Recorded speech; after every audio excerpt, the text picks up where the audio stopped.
पहले से ही विभा को कपड़े धोने का बड़ा शौक था। कभी नल के नीचे तो कभी तालाब के पास। अरे मेरी नीली वाली लुंगी नहीं दिख रही है। विभा की अम्मा, कहाँ रखी है लुंगी? अरे वो तो विभा ने परसों ही धोकर रखी थी आपकी अलमारी में, देखो वहीं होगी। वो ना मैंने आज धो दी, मुझे लगा कि गंदी हो गई होगी।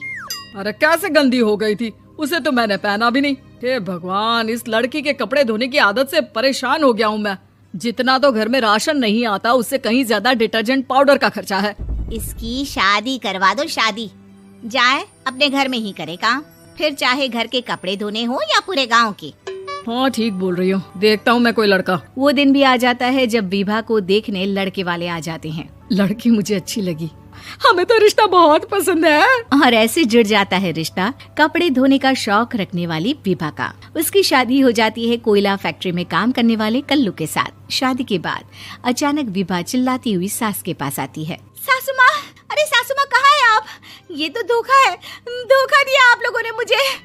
इसे ससुर के चक्कर के बारे में पता चल गया। अरे तो उसमें तुझे क्यों धोखा मिला है? अरे नल में पानी नहीं आता, कपड़े कैसे कब धुलेंगे? अच्छा, तू पानी नहीं आ रहा उसकी बात कर रही है? तो आपने क्या सोचा? कुछ नहीं। अच्छा, तेरी माँ ने कहा था कि कपड़े धोने का शौक है तुझे, याद आया मुझे। शौक बोलकर कपड़े धोने वाले मेरे जुनून को कम ना आके सासू माँ, कपड़ा धोना मेरा गुरूर है।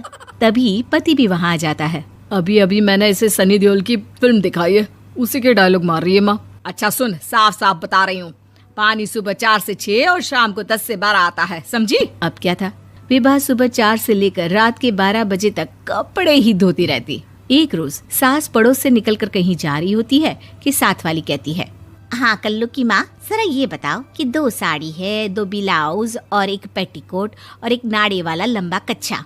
हाँ तो? अरे तो क्या, कितना लोगी धुलाई ये बताओ। धोबन दिख रहे हैं हम क्या? हमारे पति सरकारी नौकरी से अभी रिटायर हुए हैं और बेटा सुपरवाइजर है कोयला फैक्ट्री में। धोबन समझ रखा है हमें? हाय रे कल्लू की अम्मा, माफ कर दो, वो तो मोहल्ले में यही सब बता रहे थे कि तुमने बहू को कपड़ा धुलवाने के काम में लगा दिया है। वो घर पहुंचती है जहां घर के बाहर ही इतने सारे कपड़े सूख रहे होते हैं जितने कि किसी धोबन के घर पर। अरे ओ कल्लू की दुल्हन, बाहर निकल। माँ जी यहीं आ जाओ, बाथरूम में चादर धो रहे हैं हम। अरे अभी हम धोते हैं, तुमको बाहर निकलो। ये आस पड़ोस वाले बोल रहे हैं कि हम बहू से कपड़े धुलवा कर उसे कपड़ा धोने वाली बना दिए हैं। अरे छोड़ो ना माँ जी, किन लोगों की बातों में आती हो? एक रोज सास और बहू मंदिर जाते हैं जहाँ सास की साड़ी वहाँ खड़ी भीख मांगने वाली से मिलती है। माँ जी क्या बात है, आपकी साड़ी उस भिखारन से कितनी मिल रही है ना? हाँ देखो तो दोनों की साड़ी मिल रही है। क्या बात है कल्लू की अम्मा, तुम खुद को तो अफसर की बीवी बताती हो और ऐसी सिंपल सी प्लेन साड़ी पहनकर घूमती हो। सिंपल और प्लेन नहीं है ये साड़ी। तो क्या सोने के धागे से फूल बने हैं? कुछ भी सासू माँ, कुछ भी। हाँ बने थे इस साड़ी में सोने के धागे से फूल। मेरे पति लेकर आए थे मद्रास से स्पेशली मेरे लिए 10,000 की।